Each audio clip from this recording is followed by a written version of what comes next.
Alhamdulillah, wassalatu wassalam ala rasulillah, wa ala alihi wa sahbihi wa man walah, wa ba'd.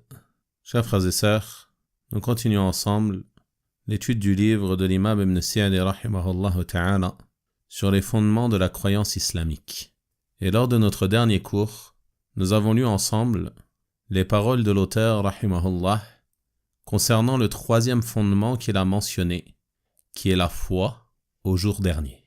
Et nous avons vu que cette foi englobe tout ce qui a lieu après la mort. Et le cheikh rahimahullah a mentionné de manière très résumée certains de ces événements, et nous allons voir à partir d'aujourd'hui, incha'Allah ta'ala, de façon plus détaillée, quelques points concernant chacun des événements qu'il a mentionnés, à commencer par ce qui est lié au barzakh, c'est-à-dire le monde intermédiaire, qui est celui que traverse la personne une fois qu'elle quitte ce bas monde jusqu'à la venue de l'heure. Et comme nous l'avons vu lors du dernier cours, ceci comprend ce qui a lieu après la mort comme l'épreuve de la tombe, son châtiment et ses délices. Donc, tout commence par la mort, cette réalité que nul ne peut nier. Croyants et mécréants s'accordent à dire que nous allons tous mourir, mais ils divergent concernant ce qui a lieu après cette mort. Et les croyants ont la ferme conviction que la mort n'est qu'une étape, car c'est la première étape vers l'au-delà et le jour dernier. Lorsque le terme d'un homme arrive, il meurt et quitte ce bas monde pour se diriger vers l'au-delà. C'est pour cela que certains ont nommé la mort comme étant al-qiyamatus sughra, la petite résurrection, tandis que al-qiyamatul kubra, la grande résurrection, aura lieu au moment de la venue de l'heure. Et Allah subhanahu wa ta'ala a rappelé cette réalité à ses serviteurs dans plusieurs versets du Coran afin qu'ils puissent se préparer à ce moment d'une grande importance, afin qu'ils puissent être prêts pour le moment de ce rendez-vous inévitable dont tu ne connais ni l'heure, ni la date, ni le lieu, mais tu as la certitude qu'il viendra tôt ou tard et que nul ne peut y échapper. Et tu dois être prêt.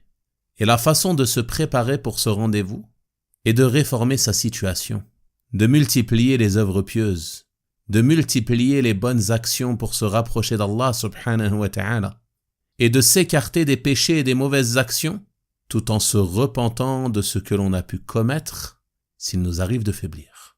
C'est ainsi qu'on se prépare pour la mort, et c'est ainsi qu'on profite de sa vie, en prenant ses provisions pour l'au-delà. Car une fois mort, tu ne pourras plus œuvrer. Allah subhanahu wa ta'ala dit dans son noble livre « وَأَنْفِقُوا مِمَّا رَزَقْنَاكُمْ مِنْ قَبْلِ أَنْ يَأْتِيَ أَحَدَكُمُ الْمَوْتِ » Et dépensez de ce que nous vous avons attribué avant que ne vienne à l'un d'entre vous la mort. فَيَقُولَ رَبِّ لَوْلَا أَخَّرْتَنِي إِلَى أَجَلٍ قَرِيبٍ. Puis qu'ils disent « Oh mon Seigneur, si seulement tu m'avais accordé un court délai. » J'aurais alors dépensé, j'aurais fait partie des vertueux. Et Allah n'accorde aucun délai à une âme une fois que son terme est venu. Et Allah sait parfaitement ce que vous faites. Donc ce verset et d'autres versets te rappellent l'importance de te préparer pour ce moment en multipliant les œuvres de bien. Car une fois mort, comme le prophète sallallahu alayhi wa sallam a dit, les œuvres sont interrompues. C'est pour cela qu'il est nécessaire de sans cesse se rappeler de cette réalité, afin de ne pas s'égarer et se perdre dans ce bas monde, afin de ne pas être distrait au point d'oublier que cette vie a une fin. D'autant plus que nul parmi nous, comme on l'a dit, ne sait quand son terme viendra. Donc si tu as conscience de cela va te pousser et t'encourager à faire en sorte d'être toujours prêt pour ce rendez-vous. D'être prêt à tout moment. Et qui parmi nous peut prétendre être prêt pour ce moment? Qui parmi nous a réellement conscience de cela? Qui parmi nous œuvre de la façon de quelqu'un qui croit réellement en cela? Si nous avions réellement concrétisé notre foi en cela, alors nos efforts seraient multipliés dans les œuvres de bien. Le plaisir trouvé dans certains péchés n'aurait pour nous aucune valeur. mais on s'en détournerait et s'en écarterait sans y prêter attention et sans être attiré par cela. Mais en raison de la faiblesse de la foi, du manque de concrétisation de ce pilier de la foi, nos cœurs sont distraits et dispersés. Et la façon de vivre aujourd'hui de beaucoup de gens les mène à oublier cette réalité. Et tu vois à travers cela l'importance d'étudier la croyance, qui va t'aider à sans cesse te rappeler de ces points importants qui maintiendront ton cœur en vie et qui renforceront ta foi et te pousseront à te rapprocher davantage d'Allah subhanahu wa ta'ala. Nous allons donc tout d'abord mentionner dans ce cours le hadith d'Al-Bara ibn Azib radiyallahu ta'ala anhu qui rapporte du prophète sallallahu alayhi wa sallam la situation de la personne croyante ou mécréante lorsque son âme lui est retirée au moment de sa mort. Il a dit sallallahu alayhi wa sallam, selon le sens résumé du hadith, « Certes, lorsque le serviteur croyant s'apprête à se diriger vers l'au-delà et à quitter ce bas monde, descendent auprès de lui des anges au visage rayonnant, comme si le soleil les illuminait. Ils ont avec eux un linceul parmi les linceuls du paradis et un parfum parmi les parfums du paradis. Il s'assoit alors auprès de lui à une distance équivalente à son champ de vision. Puis l'ange de la mort arrive. Il s'assoit auprès de sa tête et il dit ensuite « Ô toi, l'âme bonne ou agréable, sors vers un pardon de la part d'Allah et un agrément. » Son âme sort alors en coulant comme une goutte qui coule du goulot d'une outre, d'un récipient contenant de l'eau. Il la prend alors, et une fois qu'il l'a prise, les anges ne la laissent pas dans sa main un instant, mais ils la placent dans ce linceul et ce parfum qu'ils ont amené. Son âme dégage alors une odeur semblable à la meilleure odeur de musc que l'on trouve sur terre. Il monte ensuite avec elle, c'est-à-dire avec cette âme, et ne passe pas devant un groupe d'anges sans que ces derniers disent « Quelle est cette âme bonne ou agréable ?» Il leur répond alors « C'est un tel, fils d'un tel », en mentionnant les plus beaux noms qui lui étaient donnés dans ce bas monde. Il continue jusqu'à atteindre les cieux et demande qu'on lui ouvre. On lui ouvre alors et il se fait suivre par tous les rapprochés de chaque ciel, jusqu'au ciel suivant, jusqu'à atteindre le ciel au-dessus duquel est Allah subhanahu wa ta'ala. Allah dit alors « Inscrivez le livre de mon serviteur au Illiyin, l'endroit le plus élevé, et faites-le retourner sur terre. C'est d'elle que je les ai créés, c'est en elle que je les fais retourner, et c'est d'elle que je les ferai sortir une nouvelle fois. » Son âme est alors ramenée à son corps, puis 2 anges viennent à lui, l'assoient et lui disent « Qui est ton Seigneur ?» Il répondra alors « Mon Seigneur est Allah. » Puis ils lui diront « Quelle est ta religion ?» Il répondra « Ma religion est l'islam. » Puis ils lui diront « Qu'en est-il de cet homme qui vous a été envoyé ?» Il répondra « Il est le messager d'Allah. » Ils lui diront enfin « Qu'en sais-tu » Il répondra « J'ai lu le livre d'Allah. J'ai eu foi en lui et j'y ai cru. » On clamera alors depuis le ciel « Mon serviteur a dit vrai. Préparez-lui un lit du paradis et des vêtements du paradis. Ouvrez-lui une porte ouvrant sur le paradis. Il pourra alors en recevoir l'avant-goût et la fraîcheur. On lui élargira sa tombe à perte de vue. Et un homme au visage radieux et aux beaux vêtements se présentera à lui et lui dira « Je t'annonce la bonne nouvelle de ce qui te réjouit. Voici le jour qui t'était promis. » Le serviteur dira alors « Qui es-tu » L'homme lui répondra « Je suis ton œuvre pieuse. » Il dira alors « Ô Seigneur, fais venir l'heure. Ô Seigneur, fais venir l'heure que je puisse rejoindre ma famille et mes biens. » Telle sera la situation de l'âme du croyant lorsqu'il quitte ce bas monde. Et qu'en est-il de l'âme du mécréant? Le prophète sallallahu alayhi wa sallam a dit « Certes, lorsque le serviteur mécréant s'apprête à quitter ce bas monde et à se diriger vers l'au-delà, descendent auprès de lui des anges au visage noir.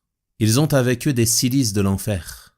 Il s'assoit alors auprès de lui à une distance équivalente à son champ de vision. Puis l'ange de la mort arrive et s'assoit auprès de sa tête. Il dit ensuite « Ô toi l'âme mauvaise, sort vers le mécontentement et la colère de la part d'Allah. Son âme se disperse alors dans son corps, et l'ange l'arrache comme on retire des branches épineuses de la laine humide. Il la prend alors, et une fois qu'il l'a prise, les anges ne la laissent pas dans sa main un instant, mais il la place dans les cilices, et il se dégage de son âme une odeur semblable à l'odeur la plus nauséabonde sur terre. Il monte ensuite avec elle, et ne passe pas devant un groupe d'anges, sans que ces derniers disent « Quelle est cette âme mauvaise ?» Ils leur répondent alors « C'est un tel, fils d'un tel », en mentionnant les noms les plus laids qui lui étaient donnés dans ce bas monde. Il continue alors jusqu'à atteindre le ciel le plus bas, et demande qu'on lui ouvre, mais on ne lui ouvrira pas. Allah dit alors « Inscrivez le livre de mon serviteur au Sijjin, l'endroit le plus bas, et son âme sera alors jetée. » Une fois ramené à son corps, 2 anges se présenteront à lui, le mettront assis et lui diront « Qui est ton Seigneur ?» Il répondra « Ah, je ne sais pas. » Puis ils lui diront « Quelle est ta religion ?» Il répondra « Ah, je ne sais pas. » Ils lui diront « Qu'en est-il de cet homme qui vous a été envoyé ?» Il répondra « Ah, je ne sais pas. » On clamera alors depuis le ciel « Préparez-lui un lit de l'enfer et des vêtements de l'enfer. Ouvrez-lui une porte ouvrant sur l'enfer. » Chaleur et vent brûlant lui viendront alors de là, et sa tombe sera rétrécie à tel point que ses côtes se croiseront.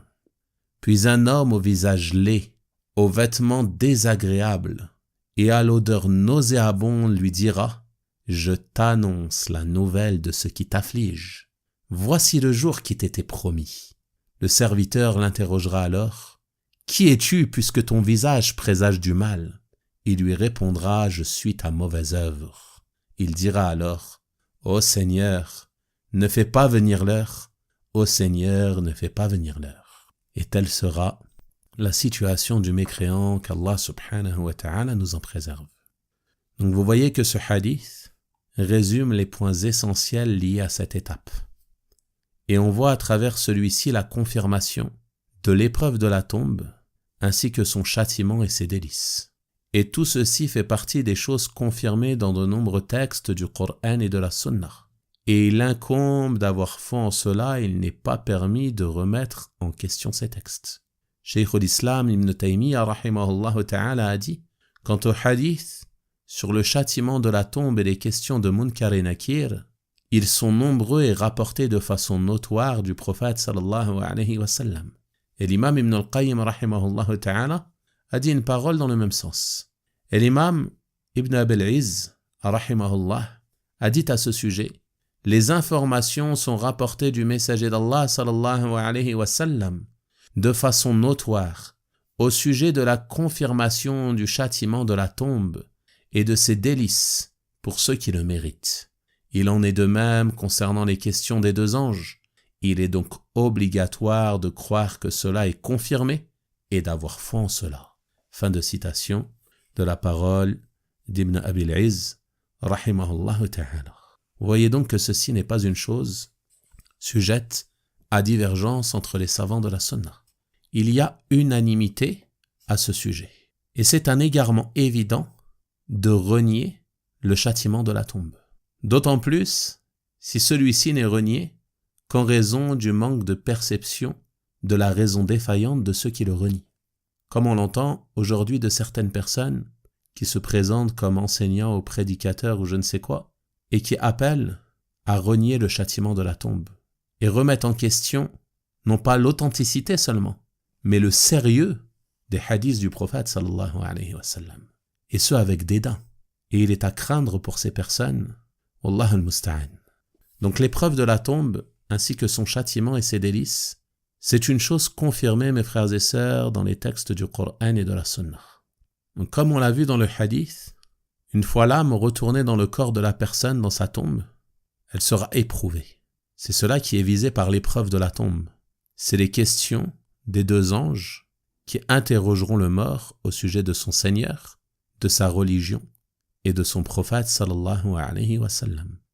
Al-Bara ibn Azib, radiyallahu anhu, rapporte que le messager d'Allah sallallahu alayhi wa sallam a dit lorsque le musulman sera interrogé dans sa tombe, il attestera qu'il n'y a de Dieu en droit d'être adoré qu'Allah et que Mohammed est le messager d'Allah.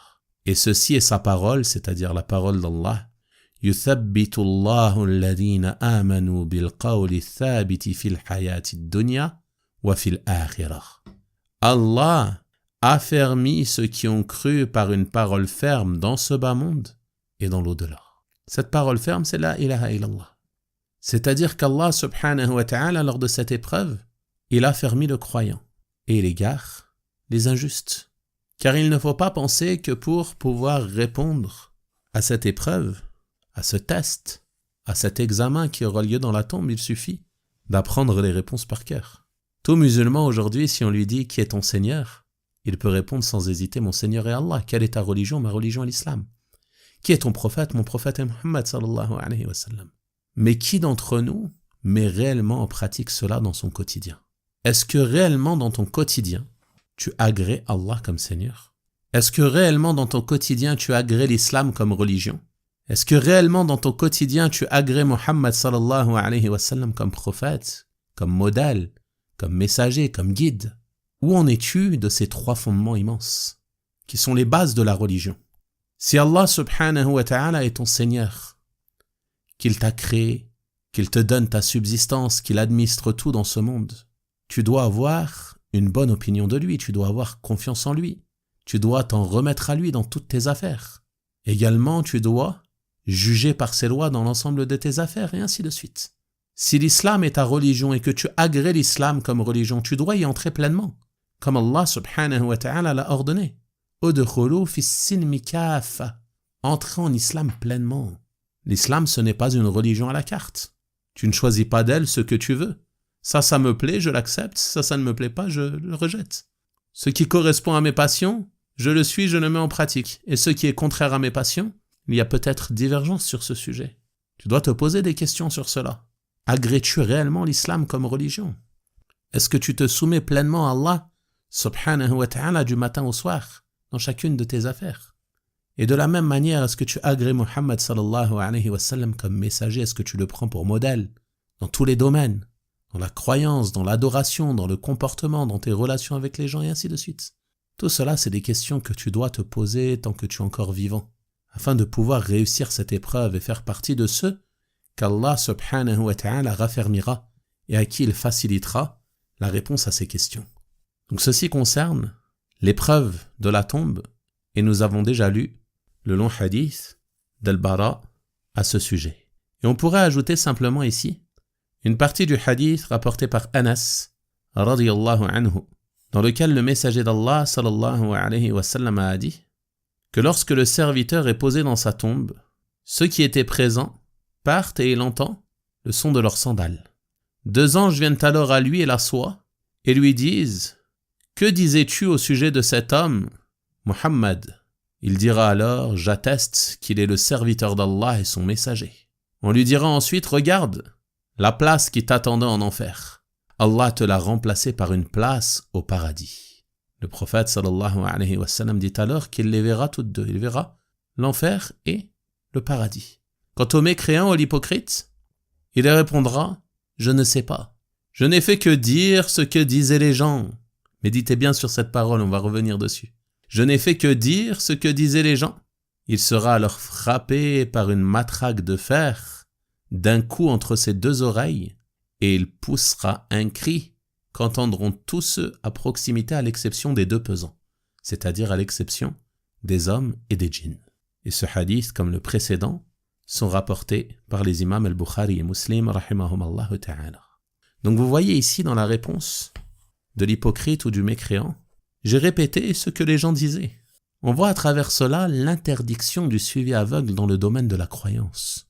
Dans le long hadith d'Al-Bara, on a vu que le croyant dira, lorsqu'il sera interrogé « Et qu'en sais-tu ?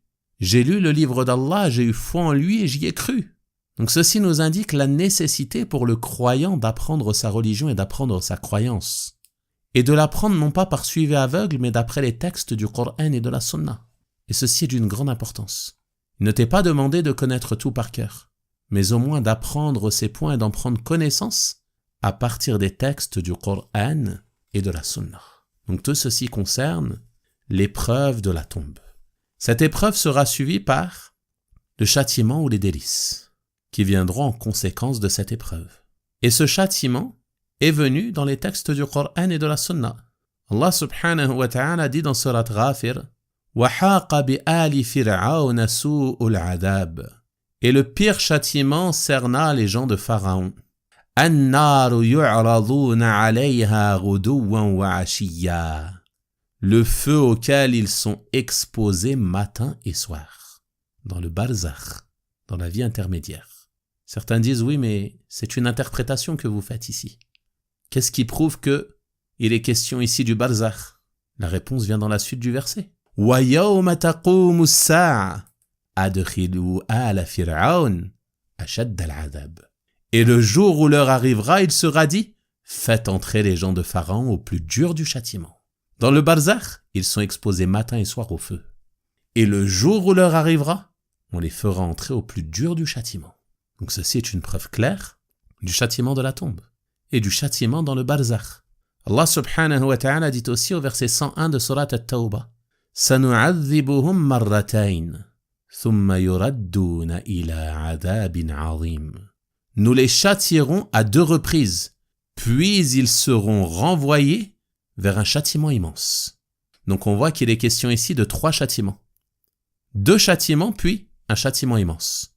L'imam At-Tabari, rahimahullah ta'ala, a dit dans le tafsir de ce verset, concernant les 2 premiers châtiments, l'un d'entre eux est dans ce bas monde, et le second est dans la tombe.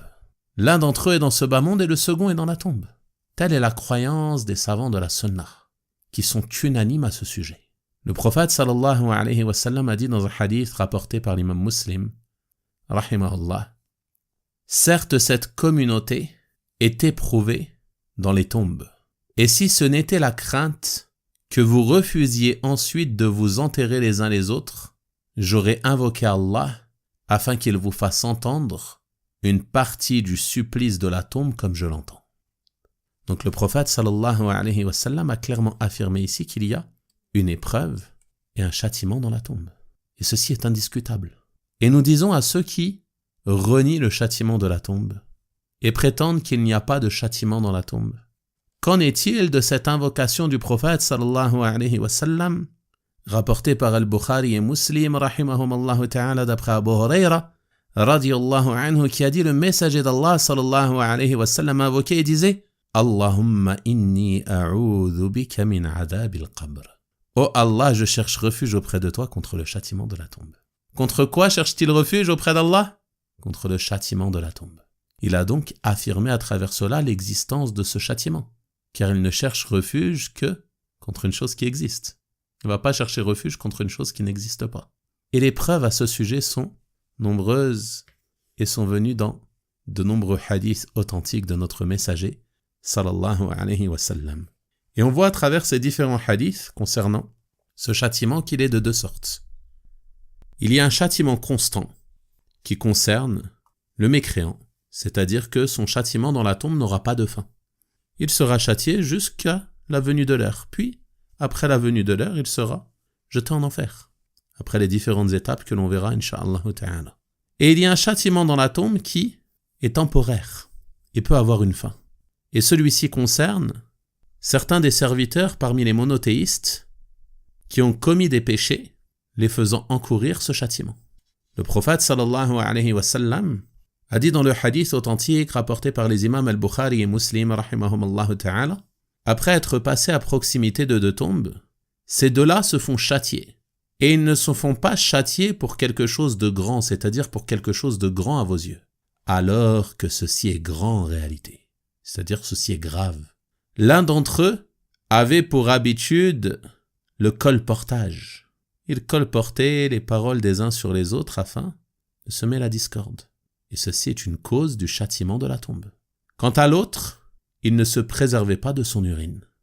Donc ce hadith nous indique très clairement qu'il y aura des musulmans qui seront châtiés en raison de certains péchés dans leur tombe. Mais ce châtiment aura une fin. Et il pourra prendre fin en raison des invocations des vivants. Lorsque tu invoques en faveur d'un mort, pour qu'Allah le pardonne, pour qu'Allah lui fasse miséricorde, ces invocations peuvent être la cause de la fin du châtiment qu'il subit. Donc ça, c'est d'une grande importance. C'est parmi les meilleures actions que l'on peut faire en faveur du mort, d'invoquer en sa faveur. Qu'Allah lui fasse miséricorde, qu'Allah le pardonne. Également, ce châtiment peut prendre fin en raison des récompenses qui lui parviennent de certaines œuvres qui ont laissé des traces derrière lui. On a vu que le serviteur, lorsqu'il meurt, ses œuvres s'interrompent. Mais le prophète sallallahu alayhi wa sallam a dit à l'exception de 3. Une aumône continue. Il a, par exemple, participé au forage d'un puits. À chaque fois que quelqu'un boit de l'eau de ce puits, il est récompensé. Il a planté des arbres fruitiers. À chaque fois que quelqu'un mange de ses fruits, il est récompensé. Et ainsi de suite. Parmi les aumônes continues, il a participé à la construction d'une mosquée, la construction d'un hôpital, la construction d'une école coranique, et ainsi de suite. À chaque fois que les gens profitent de cela, il est récompensé. Et lorsque ces récompenses lui parviennent, il se peut qu'elles soient si nombreuses qu'elles viennent mettre fin au châtiment qu'il subit dans sa tombe. Le prophète sallallahu alayhi wa sallam a dit aussi dans le hadith, une science dont on profite après lui. Il a laissé la science. Il a enseigné à des gens la religion, qu'ils la mettent en pratique après lui. Il profite de ses récompenses. Il n'avait pas de science, mais il a participé, physiquement ou financièrement, à la propagation des paroles des gens de science, en imprimant leurs livres, en les diffusant parmi les gens, et ainsi de suite. Et les gens continuent de profiter de cela après sa mort. Il est récompensé. Et peut-être que ces récompenses viendront mettre fin, bi'idhnillah, au châtiment qu'il subit dans sa tombe. La troisième chose, le prophète sallallahu alayhi wa sallam a dit, ou un enfant pieux qui invoque en sa faveur. Et ça, c'est la meilleure des choses que puisse faire l'enfant en faveur de ses parents. Et de manière générale, le vivant en faveur d'un défunt, que tu invoques en sa faveur. Oh Allah, pardonne-le, oh Allah, fais-lui miséricorde. Donc ça va profiter au mort dans sa tombe. Et il se peut que ce soit la cause pour mettre fin au châtiment qu'il subit. Ou alors il se peut que ce châtiment prenne fin de par la miséricorde du plus miséricordieux des miséricordieux, c'est-à-dire Allah subhanahu wa ta'ala. Et comme on a dit, le châtiment des mécréants, lui, n'aura pas de fin. Mais il durera jusqu'à la venue de l'heure, comme cela est venu dans les textes. Ceci était donc quelques questions concernant l'épreuve de la tombe, son châtiment et ses délices, et on aurait pu aborder encore de nombreux autres sujets comme les moyens de se préserver et les actions qui permettent d'être protégés de ce châtiment.